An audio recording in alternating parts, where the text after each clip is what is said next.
फराह गोगी का खुफिया पासपोर्ट मंजर-ए-आम पर आ गया। तहकीकाती इदारों के मुताबिक दिसंबर 2021 में PTI हुकूमत के खिलाफ तहरीक अदम एतमाद की मुमकिन कामयाबी के पेश नज़र साबिक वज़ीर आज़म और उनकी अहलिया बुशरा बीबी ने एक मारूफ प्रॉपर्टी टाइकून के बेटे को अपनी फ्रंट पर्सन फराह गोगी के लिए खुफिया इंटरनेशनल पासपोर्ट खरीदने का टास्क सौंपा था। इस प्रॉपर्टी टाइकून ने एक और मारूफ बिजनेसमैन को खुफिया पासपोर्ट बनाने के लिए $1,30,000 अमरीकी फराहम किए। लूटी हुई दौलत छुपाने और मनी लॉन्ड्रिंग के लिए फराह गोगी को एक गैर मारूफ मुल्क वनाटो का खुफिया पासपोर्ट बनाकर दिया गया। तहकीकाती इदारों के मुताबिक 28 मार्च 2022 को फराह गोगी के लिए खरीदा जाने वाला वनाटो का खुफिया पासपोर्ट बुशरा बीबी के हवाले कर दिया गया था।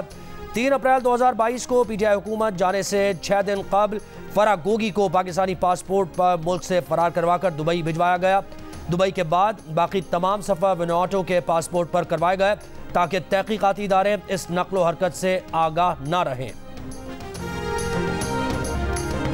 फराह गोगी को कोई 10 रुपए ना दे, पासपोर्ट के लिए लाखों डॉलर्स कौन देता रहा? मुस्लिम लीग नून के रहनुमा तलाल चौधरी का फराह गोगी के खुफिया पासपोर्ट पर रद्द-ए-अमल का ये चेयरमैन PTI की करप्शन की झलकियां हैं। फराह गोगी के पीछे चेयरमैन PTI और चेयरमैन PTI के पीछे वजारत उज़्मा की ताकत थी। इन दो ताकतों के मिलाप से तमाम करप्शन की गई। पासपोर्ट के पैसे डॉलर्स में दिए जाने, फिर 2 पासपोर्ट्स पर ट्रैवलिंग, ये सब सहूलतकारी के बगैर मुमकिन नहीं। फराह गोगी की सहूलतकारी में चेयरमैन PTI का किरदार साफ नजर आता है।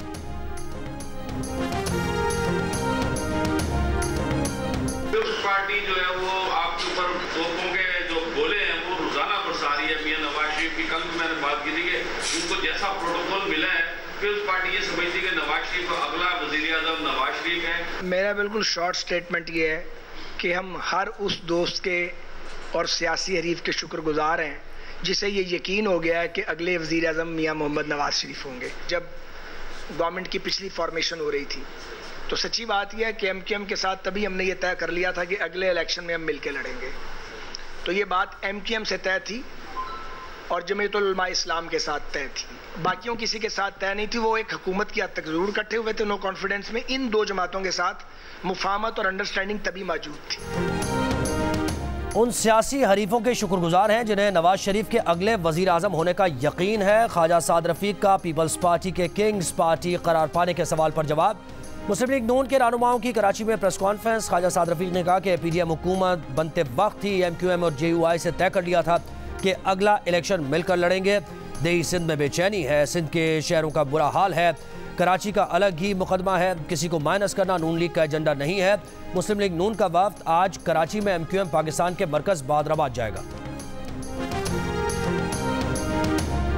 कि जब असेंबली टूट चुकी थी, अपोजिशन लीडर ख़त्म हो चुका था, फिर भी आइन कहता है कि उस अपोजिशन लीडर से आपने मशावरत करनी है और उस चीफ मिनिस्टर से। तो चूंकि वो दोनों फील्ड में हैं और अदालत में जो जाना चाहते हैं, चूंकि इसमें हमारा कोई अमल दखल नहीं है, न कोई नीति है। गवर्नर खैबर पख्तूनख्वा गुलाम अली ने नए निगरान वज़ीर आला की तकर्री पर दस्तखत कर दिए। जस्टिस रिटायर्ड अरशद हुसैन नए निगरान वज़ीर आला खैबर पख्तूनख्वा मुकर्रर। गुज़श्ता रोज़ निगरान वज़ीर आला आज़म खान इंतकाल के बाद आज साबिक वज़ीर आला और अपोजिशन लीडर ने नए निगरान वज़ीर आला के लिए जस्टिस रिटायर्ड अरशद हुसैन का नाम तजवीज़ किया था। मीडिया से गुफ्तगू में गवर्नर खैबर पख्तूनख्वा गुलाम अली ने कहा, साबिक वज़ीर आला और अपोजिशन लीडर से निगरान वज़ीर आला का तकर्रुर आइन के मुताबिक है, जिसे एतराज़ है वो अदालत चला जाए। बोले उन्होंने निगरान वज़ीर आला का तकर्रुर एडवोकेट जनरल की एडवाइस पर किया है। पहले भी असेंबली तहलील होने के बाद ही वज़ीर आला और अपोजिशन लीडर ने निगरान वज़ीर आला का तकर्रुर किया था।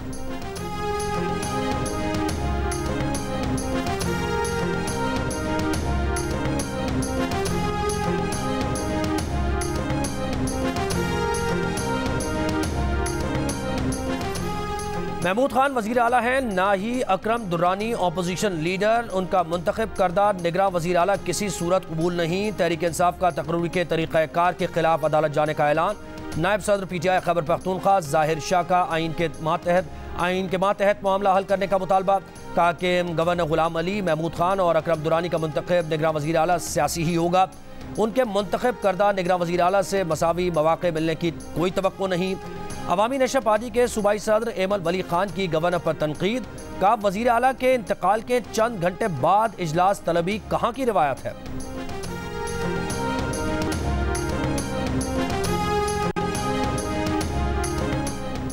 पीडीएम ने 16 माह में अच्छी भली चलती मईशत को तबाही के दहाने पर लाखड़ा किया। पाकिस्तानी रुपया 122 दर्जे की बदतरीन बेकदरी का शिकार हुआ। महंगाई ने क़ुव्वत ख़रीद ख़त्म कर दी। गुर्बत की शरह में तेज़ी से इजाफा हुआ। बैरूनी कर्ज में तकरीबन 20 खरब रुपए बढ़ गए। तहरीक-ए-इंसाफ ने पीडीएम हुकूमत की 16 माह की कारकर्दगी पर वाइट पेपर जारी कर दिया। वाइट पेपर के मुताबिक पीटीआई दौरे हुकूमत में कोरोना के बावजूद ज़राअत, तामीरात और सनत के शोबों में सरमायाकारी हुई। महंगाई की शरह को 12.7% तक महदूद रखा। हुकूमत के तीसरे और चौथे साल 6% शराय नमू हासिल की। 3.5 साल की पीटीआई हुकूमत के दौरान औसत शराय नमू 5.7% रही।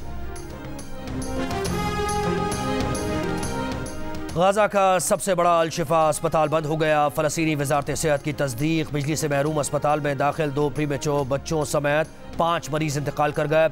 इंतकाल करने वाले सैकड़ों मरीजों की तदफीन न हो सकी। लाशें अस्पताल में मौजूद। आलमी इदारा बराए सेहत का अस्पताल से राबता मुनक़ता। अल-शिफा अस्पताल के दरवाजे पर इसराइली फ़ौज की गोलाबारी और फायरिंग। अस्पताल में बच्चे ज़ख्मी और तिब्बी अमला महसूर। बिजली बंद होने, तिब्बी सामान तकरीबन ख़त्म होने से भी सैकड़ों जानों को ख़तरा बढ़ गया। यूनिसेफ ने अल-शिफा अस्पताल में इंक्यूबेटर्स बंद होने से नौमौलूद बच्चों के मरने से मुताल्लिक़ खबरदार कर दिया। अक़वाम मुत्तहिदा का कहना है कि 2700 अफराद लापता हैं जो मुमकिना तौर पर मलबे में दबे हैं और रेस्क्यू नहीं किए जा सके। आखिरी बार जुमे को शोहदा की मजमूई तादाद 11,069 बताई गई थी। हमारे पास मोहलत नहीं, हम सुबह तक नहीं बच पाएंगे। अल-शिफा अस्पताल के डायरेक्टर का दिल दहला देने वाला पैगाम पढ़कर लंदन में एक बरतानवी डॉक्टर का हौसला जवाब दे गया। फूट फूट कर रो पड़ी।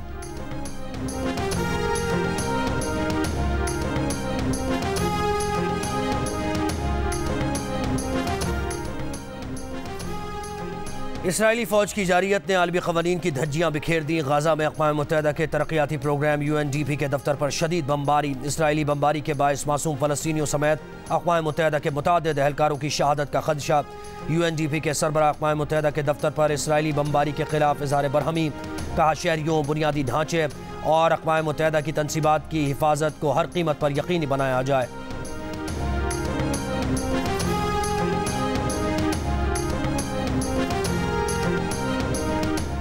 गाज़ा के महसूर और बेबस फ़लस्तीनी गंदा पानी इस्तेमाल करने पर मजबूर हो गए। गाज़ा से सामने आने वाली वीडियो में फ़लस्तीनी नौजवान को सीवेज का पानी पीते देखा जा सकता है। एक और वीडियो में एक बच्चे को सड़क पर फैला गंदा पानी गैलन में जमा करते देखा गया। मजम्मत पर इत्तेफाक, इसराइल मुखालिफ इक़दामात पर इख्तिलाफ। OIC और अरब लीग के मुश्तरका इजलास में मुस्लिम ममालिक का इसराइल के खिलाफ इक़दामात से मुताल्लिक़ इत्तफ़ाक़ राय न हो सका। अलजज़ायर, लबनान समेत अरब लीग के कई ममालिक की इसराइल से तमाम इक़्तिसादी और सिफारती ताल्लुक़ात मुनक़ता करने की तजवीज़। इसराइल और उसके इत्तेहादियों को तेल की फराहमी रोकने का भी मशवरा। मुत्तहिदा अरब अमारात, बहरीन समेत 3 ममालिक ने तजवीज़ मुस्तरद कर दी।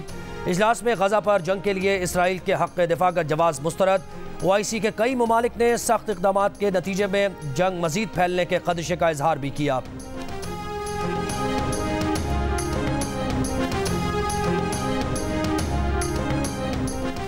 इसराइली वज़ीर आज़म ने एक बार फिर गज़ा पर कब्ज़े का इरादा ज़ाहिर कर दिया। हमास से जंग के बाद गज़ा में मौजूद फ़लस्तीनी अथॉरिटी के किरदार को मुस्तरद कर दिया। एक सवाल के जवाब में इसराइल के वज़ीर आज़म बेंजामिन नेतन्याहू ने कहा कि हमास से जंग ख़त्म हुई तो खित्ते में किसी और को होना पड़ेगा। वहाँ कोई ऐसी अथॉरिटी नहीं होगी जो अपने बच्चों को इसराइल से नफ़रत सिखाए या इसराइलियों को मारने और इसराइल की रियासत का सफाया करने की तालीम दे। चंद रोज़ पहले अमरीकी वज़ीर ख़ारजा गज़ा पर कब्ज़े के इसराइली प्लान को रद्द कर चुके हैं। G7 इजलास के बाद एंटनी ब्लिंकन ने कहा था कि ये बात वाज़ेह है कि इसराइल गज़ा पर कब्ज़ा नहीं कर सकता। उन्होंने फ़लस्तीनी ज़ेर क़यादत हुकूमत और फ़लस्तीनी अथॉरिटी के तहत मगरबी किनारे के साथ मुत्तहिद गज़ा की बात की थी।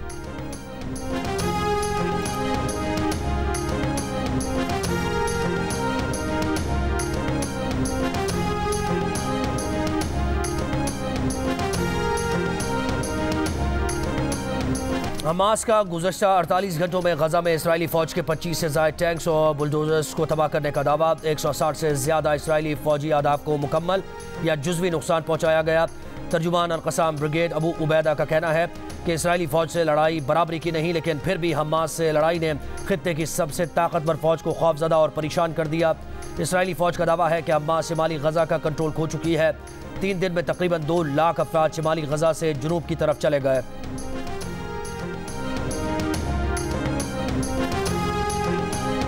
बरतानिया में फ़लस्तीनियों के हक़ में तारीख का सबसे बड़ा मुजाहरा। लंदन की फ़ज़ा फ़लस्तीन को आज़ाद करो और जंग बंदी के नारों से गूंज उठी। फ़लस्तीन यकजहती मुहिम के सरबराह का दावा है कि मुजाहरे में तकरीबन 1 मिलियन अफराद शरीक हुए। बरतानवी पुलिस की 3 लाख अफराद मौजूद होने का दावा। मुजाहरीन ने इसराइली वज़ीर आज़म बेंजामिन नेतन्याहू को मौजूदा दौर का हिटलर करार दिया। तारीखी मुजाहरे में पाकिस्तानी कम्यूनिटी की भी बड़ी तादाद में शिरकत। फ्रांस, स्पेन और साउथ अफ्रीका समेत दुनिया के कई मुल्कों में मुजाहरे। इसराइल को हमलों से रोकने और फ़लस्तीन में जंगबंदी के लिए अमरीकी सदर के घर के करीब दर्जनों अफराद का एहतजाज।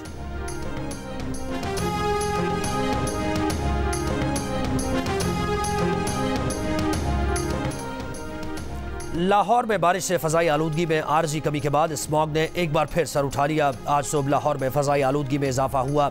दुनिया में फ़ज़ाई आलूदगी के लिहाज से लाहौर का दूसरा number. Air quality index 209 particulate matters record. Karachi फहरिस्त में 6ठे नंबर पर, जबकि भारतीय शहर कोलकाता सर फहरिस्त था। वर्ल्ड कप से पाकिस्तान की छुट्टी। पाकिस्तान क्रिकेट स्क्वाड के 11 अरकान कोलकाता से वतन वापस रवाना। कुछ खिलाड़ी और मैनेजमेंट के अरकान दुबई रवाना हुए। बाबर आजम, इफ्तिखार अहमद और हारिस रऊफ सुबह रवाना होने वाले प्लेयर्स में शामिल थे। खिलाड़ी मुख्तलिफ फ्लाइट से कल पाकिस्तान पहुंचेंगे।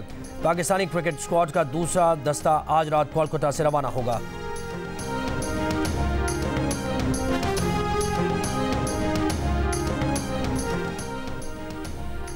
वर्ल्ड कप पाकिस्तानी बॉलर्स के लिए डरावना ख्वाब साबित हुआ। हारिस रऊफ ने वर्ल्ड कप की तारीख के महंगे तरीन बॉलर होने का मनफी रिकॉर्ड अपने नाम किया। 9 मैचेस में 533 रन देकर सिर्फ 16 विकेट्स हासिल की। शाहीन शाह अफरीदी ने 9 मैचेस में 481 रन देकर 18 विकेट्स ली। हसन अली ने 6 मैचेस में 9 खिलाड़ियों को आउट किया। उनका फी विकेट औसत 36 रन रहा। नायब कप्तान शादाब खान 118 रन की औसत से 6 मैचेस में सिर्फ 2 विकेट्स हासिल कर पाए। मोहम्मद नवाज ने 5 मैचेस में 111 रन की औसत से सिर्फ 2 विकेट्स लीं, जबकि leg spinner Usama Mir 4 matches में 62 रन फी विकेट की औसत से सिर्फ 4 ही विकेट्स ले पाए। इंग्लिश बल्लेबाजों ने अपनी इनिंग्स में वो काम किया जो पाकिस्तानी बल्लेबाजों को करना था। तूफानी बैटिंग करते हुए 337 रन बना डाले। बेन स्टोक्स ने 76 गेंदों पर 11 चौकों और 2 छक्कों की मदद से 84 रन बनाए। जो रूट और जॉनी ब्रेस्टो ने भी निस्फ सेंचुरीज स्कोर की। लोअर ऑर्डर के बल्लेबाजों ने भी खूब रन कमाए। हारिस रऊफ ने 3 विकेट्स ली। अगर पाकिस्तान 6.4 ओवर्स में 338 रन बना लेता तो सेमीफाइनल खेल सकता था, लेकिन हर गेंद पर छक्का भी इसे मुमकिन नहीं बना सकता था। मैच इंग्लैंड ने 93 रन से जीत लिया।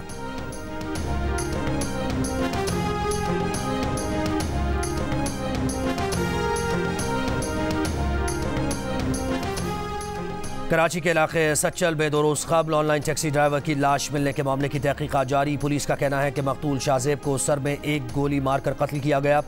लाश को गाड़ी से घसीट कर बाहर निकाला गया। ताहम मुल्जिमान गाड़ी छोड़कर भाग गए थे। 30 बोर पिस्तौल का खोल गाड़ी से मिला है, जिसे फोरेंसिक के लिए भेज दिया गया है। पुलिस का कहना है कि मकतूल का मोबाइल फ़ोन और पर्स उसके पास मौजूद नहीं था। मकतूल के फ़ोन का रिकॉर्ड और लोकेशन मालूम की जा रही है। शाहजेब हैदराबाद से सवारी लेकर कराची कुरंगी में आया था। शाम 7 बजे शाहजेब के वालिद की उससे बात हुई थी और रात 9:30 बजे शाहजेब की सड़क किनारे से लाश मिली थी।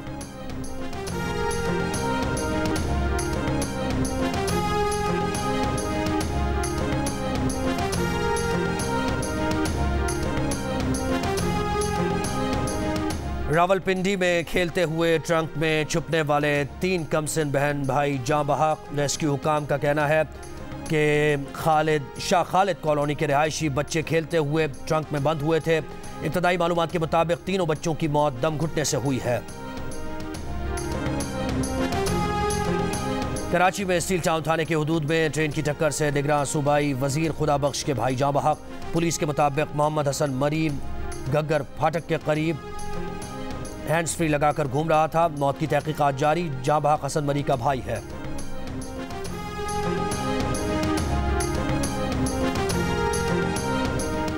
लाहौर डिफेंस में 3 गाड़ियों की टक्कर। हादसे में एक ही खानदान के 6 अफराद जां बहक अफराद में 2 खवातीन और 2 बच्चे शामिल। तहकीकात जारी।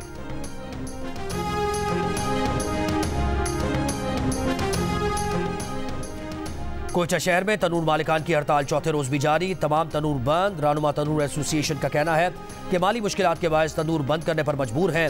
इंतजामिया ने प्राइस लिस्ट में तनूर की रोटी की कीमत कम कर दी है। Afghan card holder Tanur workers को तंग करने पर भी हड़ताल की जा रही है।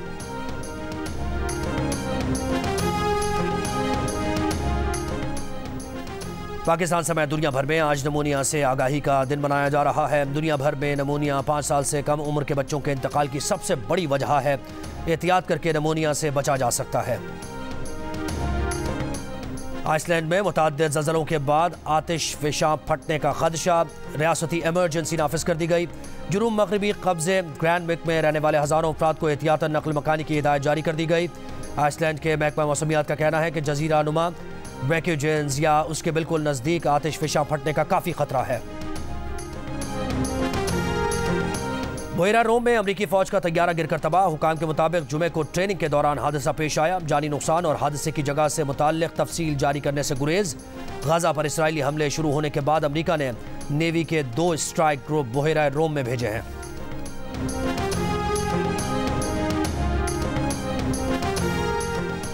डोनाल्ड ट्रंप की सदर मुंतखब होने पर इमिग्रेशन के खिलाफ बदतरीन क्रैकडाउन की मनसूबाबंदी। अमरीकी अखबार का कहना है कि गैर कानूनी इमिग्रेंट्स को कैंप्स में रखकर बेदखल किया जाएगा। हर साल लाखों अफराद को मुल्क बदर किया जाएगा। अशरों से अमरीका में गैर कानूनी तौर पर मुकीम अफराद में बेदखल किए जाएंगे। बाज़ मुस्लिम ममालिक के शहरियों के अमरीका आने पर पाबंदी फिर से लगाई जा सकती है।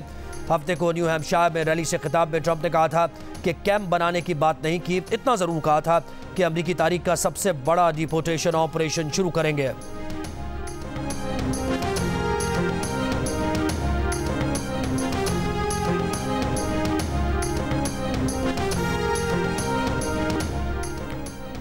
कराची में फैशन शो के दौरान एक मॉडल ने फ़लस्तीन की आज़ादी के मुतालबे का प्लेकार्ड लहरा दिया।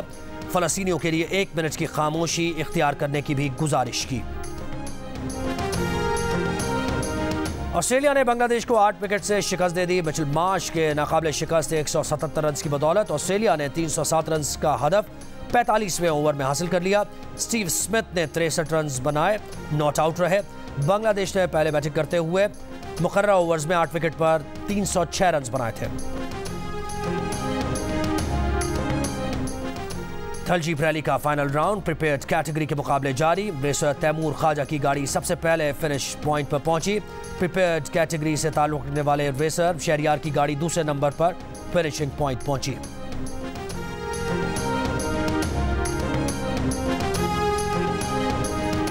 दुनिया के मुख्तलिफ मुल्कों की तरह पाकिस्तान की हिंदू कम्युनिटी भी आज दिवाली का त्यौहार मना रही है। जैकबाबाद की हिंदू बरादरी ने घर और दुकानें बरकी कुमकुमों से सजा दिए। मंदिरों में खुसूसी पूजा का एहतमाम।